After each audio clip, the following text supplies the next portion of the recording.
Welcome to the Grae Area, the place where we dive into the messy, complicated spaces of human behavior. Not black, not white, the gray in between.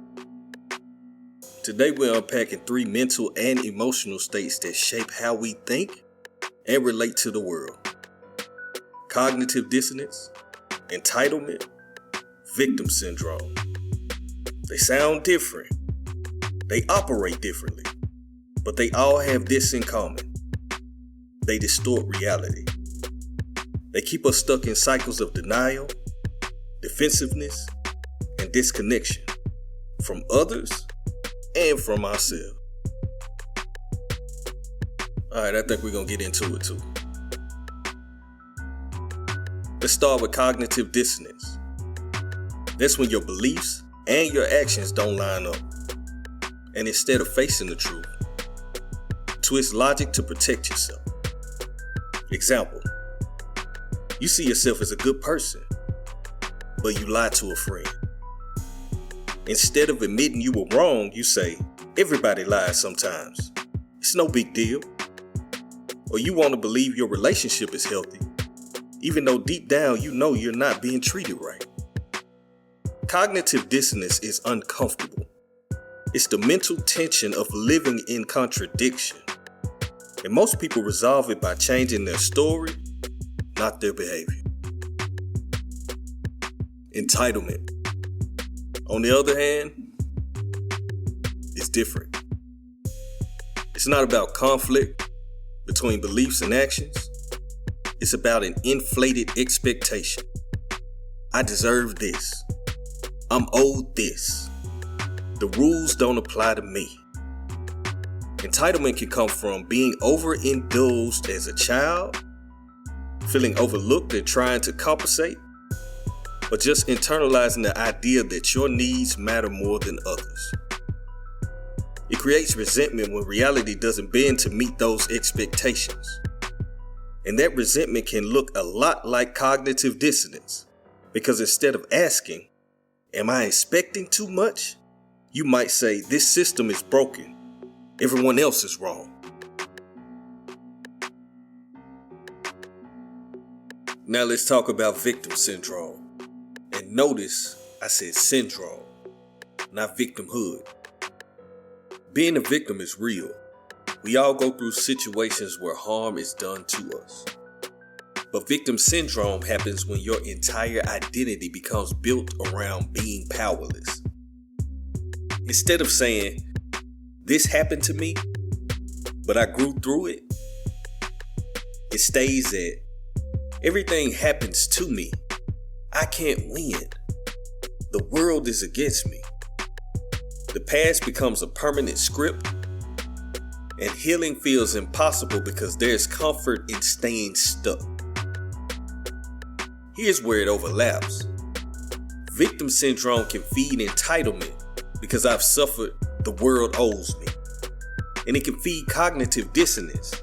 I want to change, but if I admit I have power, then I lose my excuse for staying where I am. Here's where all 3 connect. At the root, they're all about protecting the ego. Cognitive dissonance protects us from admitting we're wrong. Entitlement protects us from feeling unworthy. Victim syndrome protects us from responsibility. They all keep us safe in the short form, but they all stunt our growth in the long run. They shield us from pain, but also from progress. So how are they different? Cognitive dissonance is about inner conflict. It's psychological tension between belief and behavior. Entitlement is about expectation. It's external. What you think others or the world owe you. Victim syndrome is about identity. It's existential. It defines how you see yourself in every situation. One is mental, one is social, one is personal. But the danger is the same. They all trap you in a distorted version of reality. Now here's the part that doesn't get said enough. There are healthy flip sides to all three.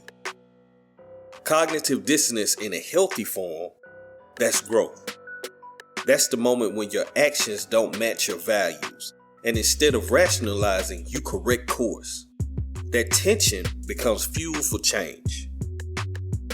Entitlement, when healthy, is actually self-worth. It's saying, I deserve respect. I deserve fairness.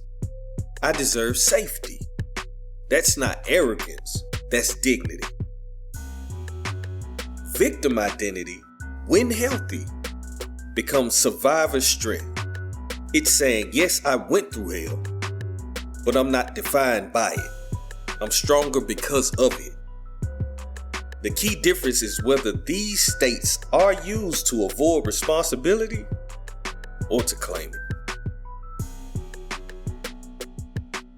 So here's the question for you, the listener. Where in your life are you caught in dissonance, justifying instead of adjusting?